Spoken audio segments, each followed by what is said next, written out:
Karate एभଳି एक खेल जहाँ बिना अस्त्र निज हस्त्र चालना करी निजको सुरक्षा प्रदान करने सह आत्मविश्वास शारीरिक सुस्थता मानसिक दृढ़ता प्रदान करिथाए।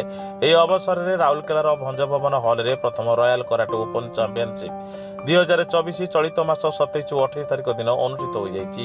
ଏହି ଚାମ୍ପିଅନସିପ୍ରେ ରାଉରକେଲା କଟକ ଝାରସୁଗୁଡ଼ା ସୁନ୍ଦରଗଡ଼ ଜାମଶେଦପୁର ପ୍ରମୁଖ ସ୍ଥାନରୁ 150ରୁ ଉର୍ଦ୍ଧ୍ୱ ପ୍ରତିଯୋଗୀ ଅଂଶଗ୍ରହଣ କରିଥିଲେ।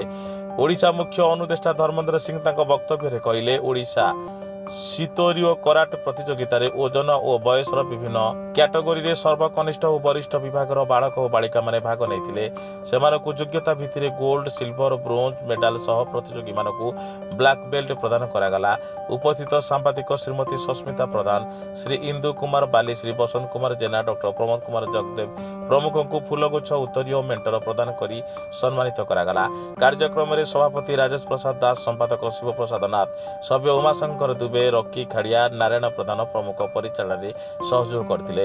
କାର୍ଯ୍ୟକ୍ରମରେ ଭାଗ ନେଇଥିବା ପ୍ରତିଯୋଗୀଙ୍କ କୃତକାର୍ଯ୍ୟ ଦେଖି ଉପସ୍ଥିତ ମାତାପିତାମାନେ ଅତ୍ୟନ୍ତ ଖୁସି ଥିବା ଦେଖାଯାଇଥିଲା। ରାଉରକେଲାରୁ ଡକ୍ଟର ପ୍ରମୋଦ କୁମାର ଜଗଦେବଙ୍କ ରିପୋର୍ଟ, ସାଇ ସତ୍ୟ ନ୍ୟୁଜ୍।